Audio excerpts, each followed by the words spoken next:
Saudara sekalian, ada video menarik yang harus sama-sama kita saksikan. Beredar video Abah Setu viral, saudara sekalian, di mana banyak istilah-istilah beliau yang memang kurang familiar di kalangan umat muslim ya, saudara sekalian. Salah satunya nanti kita akan putarkan potongan videonya, saudara sekalian.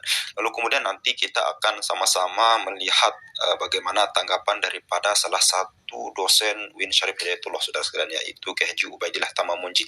Lalu kemudian kita akan sama-sama mendengarkan bagaimana klarifikasi daripada Gus Abbas Butet Bilyahsi, saudara sekalian, Ketua Umum PWILS. Oke, selengkapnya mari kita sama-sama simak video berikut.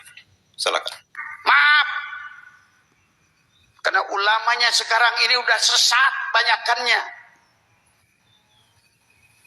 Bahkan sekarang orang lebih percaya kepada kamakola Imam Syafi'i, kamakola Imam Hambali, kamakola Imam Maliki.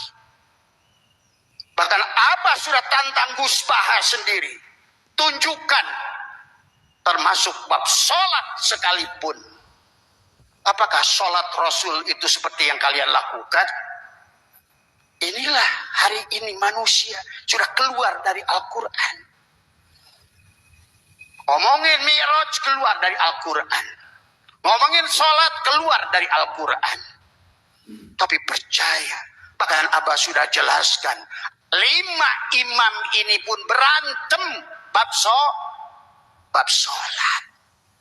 Coba, kalau kalian ingin betul-betul lulus kembali pada Allah, coba, mari kita lihat setiap zaman. Kalian itu percayanya kamakola kila. Tapi Qurannya ditinggalkan. Tadi semua. Karena sekarang ini kitab-kitab yang ada ini sudah palsu kebanyakan. Abah harus kasih tahu. Demi Allah, saya Abah Setu bertanggung jawab dunia akhirat pada kalian. Dan siapapun yang kalian mendengar. Maka kata Abah, kalau di kuburan itu ada siksa kubur, kalian lapor saja pada malaikat nanti. Bilang, Abah Setu. Coba. Saya ingin menyampaikan secara umum dalam ruang publik terkait dengan ungkapan atau uraian atau pandangan Abah Setu tentang kitab kuning. Beliau secara substantif saya tangkap menganggap bahwa kitab kuning itu dari Hasnatul Ros tentunya bukan karya-karya para ulama yang secara substantif seolah-olah kitab kuning itu tercerabut dari akar teks kewahyuan, dan sebenarnya di situ ada tersirat secara mafhumah atau implisit yang tidak bisa kita simpulkan secara logik atau mantukah terucap secara logis. Di situ tersimpan perspektif tasawuf. Jadi Abah Setu itu berbicara dari perspektif batin sebenarnya, yang saya yakin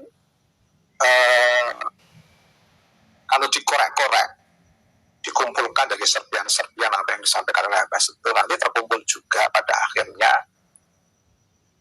pengakuan Abah Setu terhadap kitab kuning dan karya-karya ulama di dalam Hasnatul Ros yang sering kita sebut kitab kuning itu. Tapi beliau mungkin baru mengalami sebuah kenikmatan, kelezatan menyampaikan ilmu batin barangkali, sehingga melupakan hal-hal yang bersifat mantukoh yang mesti harus disampaikan secara sistematik, logik, memahamkan diri sendiri dan memahamkan orang lain. Tapi karena sedang tidak konsentrasi pada aspek mantukoh dia lebih ingin merefleksikan isi hati. Akhirnya ya seperti itu yang disampaikan. Salah atau benar? Dalam hukum zahir ya jelas salah. Dalam hukum batin saya nggak tahu apakah batinnya seperti yang saya maksudkan atau tidak, saya tidak tahu. Tetapi secara zahir jelas salah. Kitab kuning itu kan memang sebuah istilah untuk memudahkan orang awam saja, merepresentasikan kitab-kitab kuno dari abad pertengahan yang tidak kalah menarik dan penting, karena di sana menyimpan khasanah keilmuan yang sangat mendalam, baik dari perspektif filsafat, agama, budaya, ilmu pengetahuan yang berbasis pada teks kewahyuan dan teks kenabian. Sehingga ulama di abad pertengahan itu sangat identik dengan filosof. Seorang filosof di abad pertengahan di kalangan umat Islam sangat identik dengan ulama. Katakanlah di sini misalnya imamuna dalam bidang tasawuf, yaitu Imam Abu Hamid Muhammad bin Muhammad Al-Ghazali. Beliau seorang sufi agung, tapi seorang filosof. Apa benar? Benar. Tapi mengapa beliau punya karya Tahafut Al-Falasifah yang digugat oleh Ibnu Rusdi dengan Tahafut? Nah, itu justru bukti kekuatan beliau dalam bidang filsafat. Tidak mungkin kalau beliau Imamuna Abu Hamid Muhammad bin Muhammad Al-Ghazali, kalau bukan seorang filosof, beliau membuat karya Tahafut Al-Falasifah. Tidak mungkin. Justru karena buku Tahafut Al-Falasifah itulah, itu menunjukkan kredibilitas, kualitas Imam Ghazali dalam bidang filsafat. Tapi mengapa mengkritik para filosof? Justru eksistensi para ilmuwan itu yang bisa mengkritik bidang keilmuan yang menjadi keahliannya. Seorang Descartes misalnya, dia juga mengkritik para filosof sebelumnya. Immanuel Kant mengkritik para filosof sebelumnya. Bukan berarti Immanuel Kant bukan seorang filosof. Imam Ghazali filosof, tapi mengkritik para filosof. Justru itu eksistensi para filosof memiliki kemampuan, keberanian mengkritik para filosof sebelumnya. Ibnu Rusdi filosof, berani mengkritik Imam Ghazali, dan itu eksistensi Ibnu Rusdi dalam konteks tahafut. Dan perlu diingat, mereka adalah juga ulama. Ibnu Rusdi ulama, Imam Ghazali ulama, Ibnu Sina ulama. Tapi istilah Imam Al-Ghazali dan Ibnu Sina begitu menegangkan setelah yang digunakan untuk sosok Ibnu Sina. Yang nggak saya sebutkan di sini, baca sendiri. Ya, istilah-istilah yang menegangkan itu sebenarnya bukan dalam konteks arbitrasi sebuah keputusan legal formal hukum terhadap status orang itu di hadapan Allah, tapi itu dalam konteks wacana dan terwacana, kritisisme dalam konteks pemikiran sebenarnya, bukan dalam konteks lebih jauh dari itu. Konteks pemikiran yang objek kajiannya itu berbeda simpulan dengan Imam Ghazali. Kemudian Imam Ghazali menyebut sebagai sebuah simpulan pemikiran yang dengan menggunakan istilah yang kelihatannya galak, tapi itu sebenarnya sebuah diskursus. Dan itu ciri ulama dengan rangka berpikir dan rumusan konsepsional yang betul-betul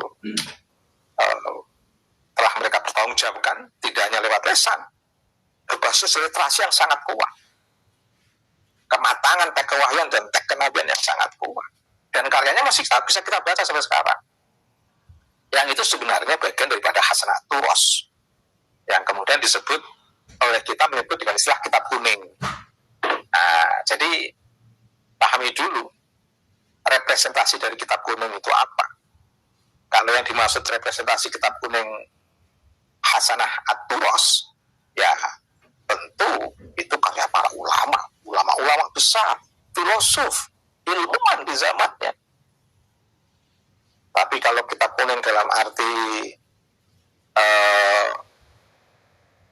representasi sebuah anekdot yang mencoba ingin dikeluarkan oleh Abah Setu, ya Allah alam, saya nggak tahu maksudnya Abah Setu itu sedang wawancara dengan orang lain, tidak dengan saya. Itu. Dan saya nggak tahu, ini bukan promosi buku, bukan. Sebelum Abah Setu menyampaikan itu, saya sudah antisipasi. Ternyata saya membuat tulisan buku terbit di media, terbit luas di tengah masyarakat, karena memang Prenada itu sebuah penerbitan nasional yang jangkauannya lebih luas, dan semua buku-buku yang diterbitkan oleh beliau memiliki pangsa pasar yang pemasaran yang luar biasa. Saya menulis buku Jejak Kemanusiaan dan Spiritualitas Kitab Kuning, menggali hikmah uros di Asufah, pesantren yang saya kelola sendiri. Dan tentu saya ingin menegaskan kembali, ya, kitab kuning yang merepresentasikan Hasanah At-Turas itu adalah karya-karya para ulama, amilin, sholihin. Mereka itu adalah orang-orang yang betul-betul dalam lingkar para mujtahid yang kokoh. Dan kajian kitab kuning melahirkan para ulama-ulama Nusantara yang luar biasa. Melahirkan Bahnawi Al-Bantani, melahirkan Syekh Mahfud At-Tirmizi, melahirkan Adil Asnawi Kudus, beliau salah satu di antara zuriyah Syekh Mutamakin, melahirkan para ulama-ulama besar, masuk Syekh Ismail Muhammad, pengasuh pesantren tengah Kajen Margoyoso yang wafat dimakamkan di Malang, dan termasuk Mbah Soleh Darat itu juga santri Kajen, belajar sama Mbah Murtadho, sama Mbah Syahid Batu Royo, dan mereka semua adalah produk-produk kitab kuning. Mbah Salmahun produk kitab kuning, Gus Dur produk kitab kuning, Mbah Hasyim Asy'ari produk kitab kuning. Sebuah representasi simbol literasi ulama Islam Nusantara. Jadi kitab kuning itu sebenarnya simbolik atau simbol representasi kajian para ulama, Panding Bagus Nahdlatul Ulama,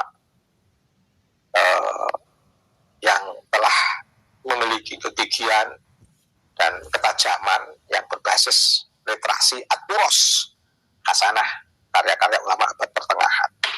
Oke, jadi sekali lagi kitab kuning adalah karya para ulama. Di sana ada 3 pembagian penting dalam kajian kitab kuning. Di sini juga saya jelaskan di buku saya ini. Ini bukan promosi, tapi memang saya sudah menulis di buku ini 3 kajian itu. Di antaranya adalah di bidang ilmu kalam. Di sana ada Imamuna Abu Hasan Al-Asy'ari dan Imamuna Abu Mansur Al-Maturidi dalam bidang tasawuf.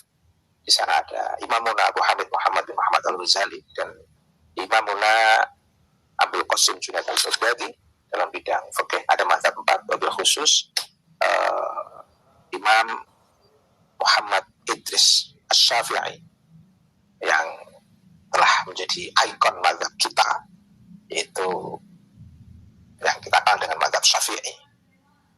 Dan itu semua tersimbolkan dalam sebuah kajian kitab kuning. Ya,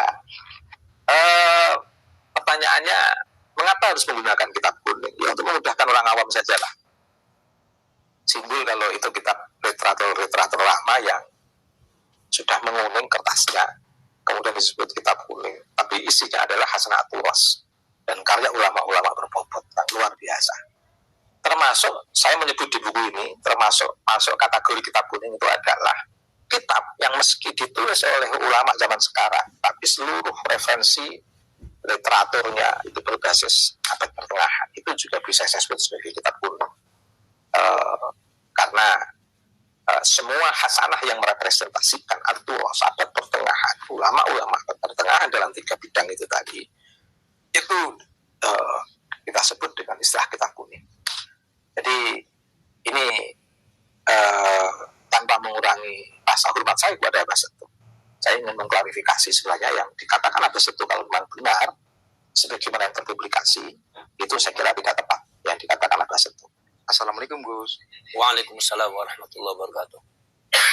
Ini Gus, sebelumnya mau nanya, ini terkait pernyataan Abah Setu yang sedang viral terkait masalah keagamaan. Itu gimana menyikapinya? Soalnya beliau ini kan ketahuinya itu sebagai ketua PWI-LS di Jawa Barat. Nah, menurut pendapat Gus Abbas itu seperti apa sebagai ketua umumnya? Assalamualaikum warahmatullahi wabarakatuh. Bismillah walhamdulillah wassalatu wassalamu ala sayyidina rasulillah wa ba'd. Terkait tentang masalah yang berkaitan dengan pernyataan Abah Setu dalam masalah sikap keagamaan, nomor pertama yang harus ditegaskan adalah masalah yang berkaitan dengan pemikiran keagamaan, maka PWI-LS tidak ada kaitannya. Karena PWI-LS secara organisatoris adalah mazhab Ahlus Sunnah wal Jamaah Al-Asy'ariyah wal Maturidiyah, Madzhabul Arba'ah, maka tasawufnya Imam Abdul Qasim Al-Junaidi Al-Baghdadi, kemudian juga adalah Imam Ghazali, Syekh Abdul Qadir Al-Jilani, dan yang lain-lainnya. Seperti halnya yang diambil oleh para ulama-ulama Nahdlatul Ulama, karena kami adalah warga NU. Jadi dalam masalah yang berkaitan dengan pemikiran Abah Setu dan pernyataan Abah Setu tentang masalah keberagamaan yang sekarang sedang viral ini, maka PWI Laskar Sabillah tidak ada kaitannya dan tidak ikut-ikutan masalah itu. Itu pendapat beliau. Kalau seumpama ada yang setuju dan tidak setuju, silahkan langsung ke beliau. Karena itu adalah hak prerogatif daripada beliau. Nomor 2, yang perlu saya tegaskan bahwasanya Jawa Barat itu sampai detik ini belum ada SK-nya untuk diangkat sebagai ketua. Jadi Abah Setu itu belum resmi menjadi ketua Jawa Barat, karena Jawa Barat ini lagi ada pembenahan, penataan masalah kepengurusan dan masih mencari orang yang tepat. Karena Abah Setu juga, beliau juga menghadapi satu kendala, di antaranya beliau sering sakit dan segalanya. Jadi sama sekali tidak ada kaitannya secara organisatoris, karena beliau bukan ketua PWI Jawa Barat secara resmi karena belum ada SK-nya. Jadi Jawa Barat masih mengadakan penataan tentang kepengurusan, yaitu masih memilih orang yang tepat untuk memimpin masyarakat Jawa Barat dalam perjuangan Wali Songo Indonesia Laskar Sabillah supaya sesuai dengan rel-rel yang telah kita gariskan, yaitu adalah Islam Ahlus Sunnah wal Jamaah rahmatan lil alamin, kemudian Al-Asy'ariyah wal Maturidiyah, Abdul Qasim Al-Junaidi Al-Baghdadi, Syekh Abdul Qadir Al-Jilani, Imam Ghazali, Madzhabul Arba'ah, An-Nahdliyah, yaitu Ahlus Sunnah wal Jamaah An-Nahdliyah. Itu yang dipegang oleh kita, dan kita masih mencari orang yang tepat. Maka dari itu, kepada seluruh masyarakat Indonesia, adanya fitnah-fitnah yang beredar di media sosial itu sangat tidak benar. Sangat tidak benar. Itu tidak ada kaitannya dengan PWI-LS. Karena PWI-LS mayoritas 99,9% adalah warga Nahdlatul Ulama dan ikut mazhab Syafi'i khususnya, dan umumnya Madzhabul Arba'ah. Itu ketegasan dari saya, pernyataan dari saya. Mudah-mudahan bisa mengklarifikasi semua yang sedang terjadi. Jadi sekali lagi, masalah pemikiran Abah Setu silakan langsung pada Abah Setu. Silakan. Beliau itu pendapatnya beliau. Walaupun secara pribadi saya sendiri tidak mengamininya, tidak menyetujui pendapat beliau, tetapi itu adalah hak beliau dalam berpendapat. Walaupun mungkin ada beberapa pihak yang memiliki satu pendapat dan gagasan harus diluruskan. Insyaallah mudah-mudahan saya nanti akan bertemu dengan beliau, nanti akan mengklarifikasikan semuanya, tabayun kepada beliau, supaya beliau juga bisa menjelaskan apa yang dimaksudkan dari pernyataan-pernyataan beliau. Itu secara pribadi, bukan secara organisasi ya. Kalau secara organisasi beliau belum menjadi ketua Jawa Barat karena belum ada SK, karena Jawa Barat masih penataan dalam kepengurusan. Itu yang harus diketahui. Baik, semuanya. Oke, saudara sekalian, itu ya tadi luar biasa tanggapan daripada Kiai Haji Ubaidillah Tamamunji, saudara sekalian, salah satu kiai besar di Jawa Tengah, saudara sekalian. Nah, kalau kita melihat tanggapan daripada Kiai Haji Ubaidillah, memang saya setuju sekali, saudara sekalian, di mana memang Abah Setu, saudara sekalian, apa yang disampaikan itu separuhnya benar dan separuhnya kurang tepat, saudara sekalian. Nah, yang benarnya itu, saudara sekalian, memang beliau menyampaikan dalam hal ini dalam konteks kenikmatan di dalam beliau bertarekat, dalam mengungkapkan isi atau rasa hati beliau, saudara sekalian, sehingga keluarlah kata-kata seperti itu.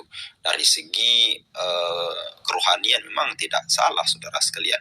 Kita tidak menutup kemungkinan bahwasanya kitab kuning yang sudah ada beredar sekarang itu tidak menutup kemungkinan dipalsukan, saudara sekalian. Yang otentik, benar, yang dijaga kesucian itu hanya Al-Quran, saudara sekalian. Bahkan hadis pun banyak yang dipalsukan, apalagi kitab-kitab kuning, saudara sekalian. Nah, dari segi familiar, kata-kata yang secara letterlik, kata-kata yang dilontarkan memang salah, saudara sekalian, kurang tepat ya. Mengatakan bahwasanya kita terlalu percaya qala qila, memang yang namanya qala qila itu kalau sudah ditulis di dalam banyak kitab dan familiar kata-kata itu, saudara sekalian, tidak menutup kemungkinan itu jauh benar, saudara sekalian. Nah, memang benar yang dikatakan oleh Kiai Ubaidillah tadi, saudara sekalian.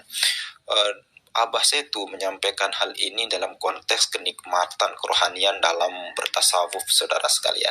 Ya, jadi satu sisi memang kalau kita tinjau dari sisi kerohanian memang benar, saudara sekalian, ada benarnya. Ini pendapat beliau. Namun dari sisi letterlik, secara zohir beliau mengatakan itu ya ada salahnya, saudara sekalian, itu kurang tepat.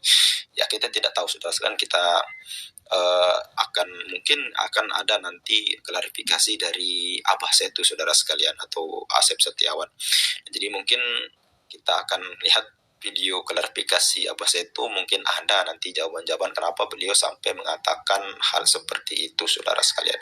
Ya, kita tidak tahu, saudara sekalian, apa maksud beliau Abah Setu mengatakan hal seperti ini sehingga terjadi gonjang-ganjing di kalangan, khususnya di kalangan PWLS, terkait juga dengan penyampaian Kiai Abbas tadi, saudara sekalian, yaitu Abah Setu salah satu ini mungkin yang meskipun belum diresmikan oleh Ketua Umum PWLS ya, Abah Setu ini salah satu kandidat Ketua PWLS Jawa Barat, saudara sekalian, dan itu sudah didatangi oleh Kiai Haji Madudin. Ya, mungkin hanya ini saja, mudah-mudahan bermanfaat. Sekian, Assalamualaikum warahmatullahi wabarakatuh.